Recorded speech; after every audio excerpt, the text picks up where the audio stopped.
everybody, it's Lon.TV, and the folks from Huawei sent us their Talkband B1 to take a look at. This is a fitness tracker that tracks your steps and your sleep and that sort of thing. You wear it around your wrist. This is the large version, and it's actually a little bit too big for my wrist. So if you're not a big workout fanatic like I'm not, you might want to look at the small, which has got like an inch shorter band that might fit a little bit better. I know it might fit me a little bit better than the large does here. What's neat about this, beyond the fact that it's got a cool app, is that it is a Bluetooth headset as well. So if you push the little button here, it pops out the fitness tracker, and then you've got yourself a Bluetooth headset, which you can then wear on your ear and make phone calls with. It works okay. You can hear what this audio sounds like here. Hey, it's me just testing out our Huwaei Bluetooth. Talk to you soon. Goodbye. And the only problem I found with it is that while you're talking on the phone, the volume isn't all that loud, even once you turn everything up on your mobile device. So if you're in a noisy environment or something, it might be rather hard to hear the party on the other end. So not the loudest thing in the world, but you do have yourself an ability to make phone calls while you're using your fitness band. So it'll basically pop out of the bracelet here. When your phone rings, you'll get the caller ID on here as well. So it works kind of like a smartwatch to some degree, that you can watch or at least get an idea of who's calling you before you glance at your phone. So that's kind of a neat feature. Like other fitness bands, it'll tell you the time. It'll also tell you how many steps you've taken. I can assure you I've done more than 348 steps today, but I always forget to take these things with me when I'm running around. These are the amount of calories it thinks I've burned, and then this is the amount of sleep I've had, not a lot, and it'll basically track how often you kind of toss and turn in your sleep.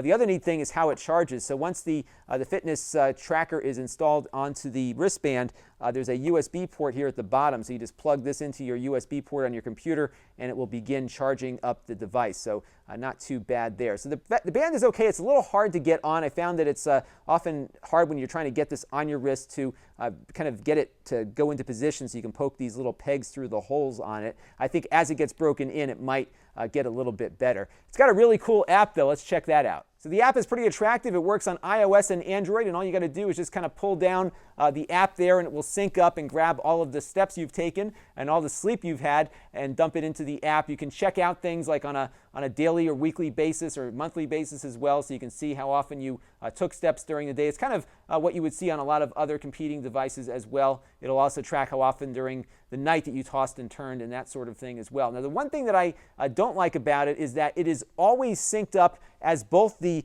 tracking device but also as a headset. So you can't disable the headset functionality and still synchronize up with the device. That's been a bit of a frustration point for me because I don't always like having a Bluetooth device headset attached to my phone. I like to have the option as to whether or not I want to have that on there. So there's no way in the settings here to disable that. So you either have a Bluetooth headset and a fitness tracker, or you don't have anything. You can, of course, unpair it with the phone to be able to kind of get that off of your phone as a headset, but then you have to repair it every time in order to get that going. You do have some stuff that it can vibrate to remind you to get moving if you haven't moved in a while, so that's a nice little motivator. I have a dog that does that, so that's a little bit easier for me. Then you also have a smart alarm so that if you don't want to fall asleep, it'll bug you when you've been dormant for too long as well to kind of wake you up. And you can also set event alarms and similar things as well. It'll update itself through the app as well, and you have some options there. You have some goals that you can set in the user settings there, and then of course you can go ahead and share all of your wonderful fitness adventures with your friends as well. So that is the Huwaei Talkband B1. Not a bad little device. It compares very favorably to the Fitbit. Costs about the same as the Fitbit Charge, $120 for this one, and about the same for the Fitbit Charge. The Fitbit does track the stairs climbed that this doesn't. So if you want to track how many flights of stairs you're climbing during the day, this one won't do it. The Fitbit will. The one thing that I don't like about it is the fact that you can't disconnect the Bluetooth headset functionality and still sync data. It's kind of an annoyance for me. I don't like always having a Bluetooth headset connected to my phone. Even when the fitness tracker is docked in its band here, the phone still thinks it's connected to a headset, which is rather aggravating. So if they could make some changes to that, I would give it a higher mark, but it really isn't all that bad, and it compares very favorably to other fitness trackers on the market. This is Lon.TV. Thanks for watching.